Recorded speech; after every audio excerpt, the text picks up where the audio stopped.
Hello बच्चों, मैं हूँ आपकी हिंदी मैम। आज हम लोग पढ़ेंगे हिंदी व्याकरण का दूसरा पाठ वर्ण विचार। आपको ये तो याद नहीं होगा कि आपने बचपन में अपने मुंह से सबसे पहले कौन सी ध्वनि निकाली थी। अक्सर बच्चे म, प, क आदि की आवाज निकालते निकालते शब्द बोलना फिर पूरा वाक्य बोलना सीख जाते हैं।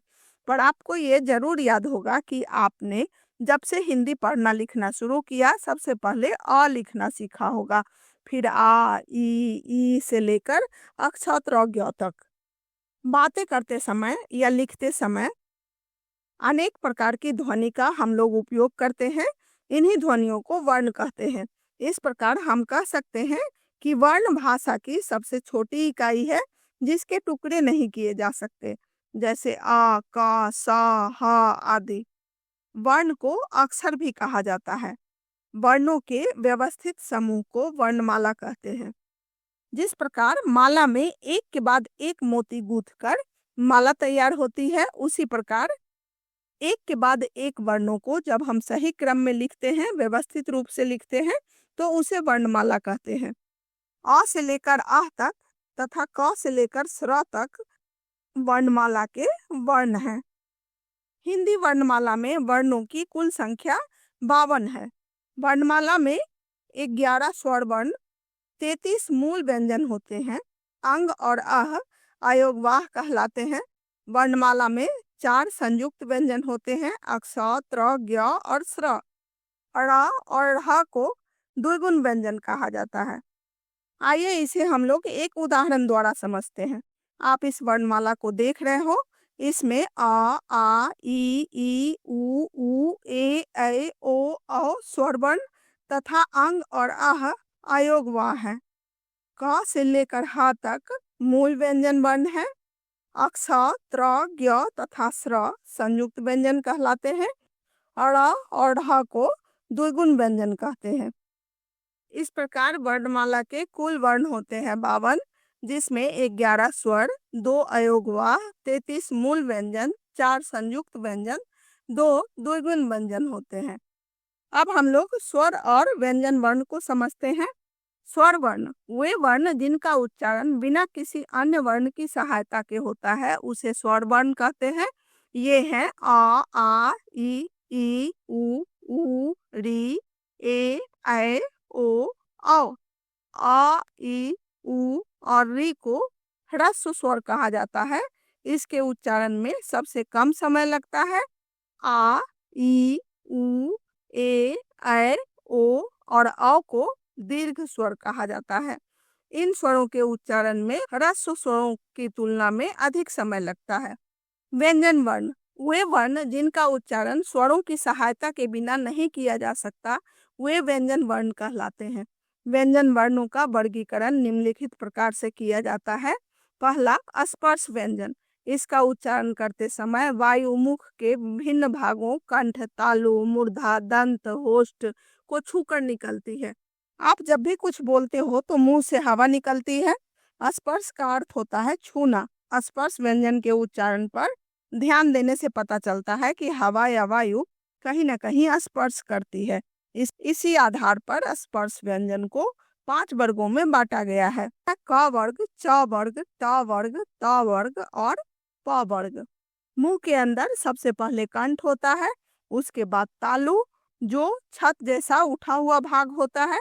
तालु के बाद मूर्धा होता है।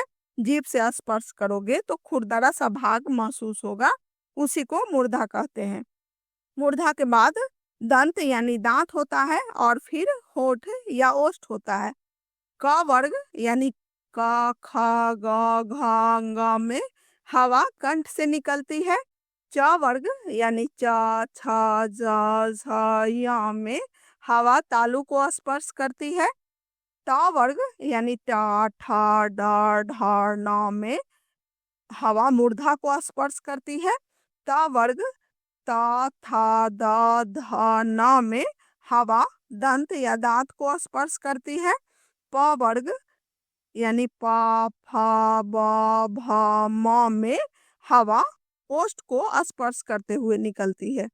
इसीलिए इसे स्पर्श व्यंजन कहा गया है।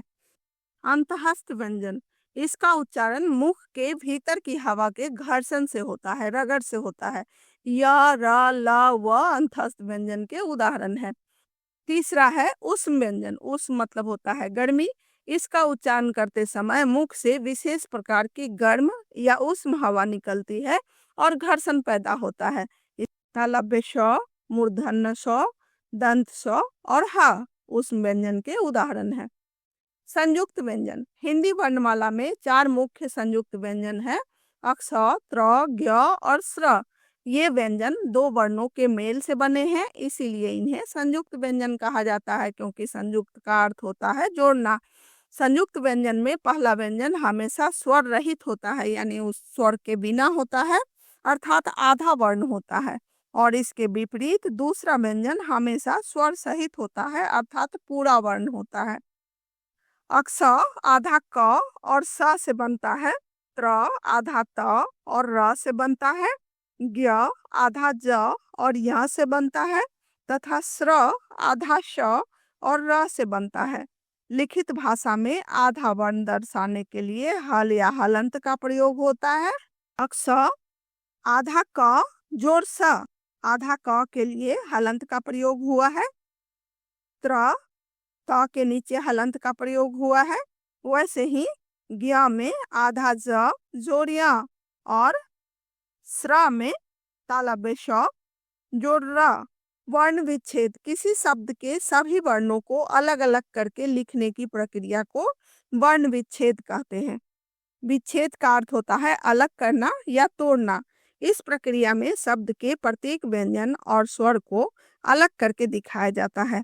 ऐसा करने से शब्द की बनावट स्पष्ट होती है। इसके लिए आपको पता होना चाहिए बच्चों कि प्रत्येक व्यंजन वर्ण में स्वर भी जुड़े होते हैं, अर्थात यदि व्यंजन वर्ण में मात्रा है तो मात्रा के रूप में जुड़े होते हैं, और यदि मात्रा नहीं है तब भी अजुड़ा हुआ होता है। आइए हम लोग अनेक प्रकार के उदाहरण से इसे समझते हैं।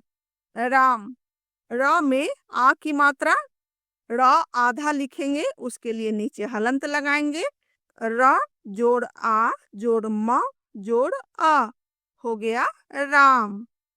पुस्तक में प जोड़ उ जोड़ स जोड़ त जोड़ अ जोड़ क जोड़ अ। स आधा है, इसलिए स को आधा दिखाया गया है, उसके बाद अ नहीं लगेगा। बुद्धि ब जोड़ उ जोड़ द जोड़ ध जोड़ ई। जो आधा वर्ण होते हैं उसको हम लोग हलंत लगाकर दिखाते हैं, और जो पूरा वर्ण होते हैं उसमें आ जुड़ा हुआ होता है या फिर मात्रा होती है। इन उदाहरणों को देखकर आप समझ गए होंगे कि वर्ण विच्छेद कैसे किया जाएगा। शब्द चाहे कोई भी हो, आप यदि इन उदाहरण पर ध्यान दोगे तो आप आसानी से वर्ण विच्छेद कर सकते हो। उम्मीद है आपको हिंदी वर्णमाला की पूरी जानकारी प्राप्त हो चुकी होगी। फिर भी आपको कोई दिक्कत हो तो कमेंट बॉक्स में लिखकर पूछ सकते हो। यदि आपको वर्ण विचार समझ में आ गई हो तो आप मेरे चैनल को सब्सक्राइब करिएगा, ताकि आगे भी परीक्षा से संबंधित महत्वपूर्ण जानकारी मैं आपको देती रहूं। तब तक के लिए बाय।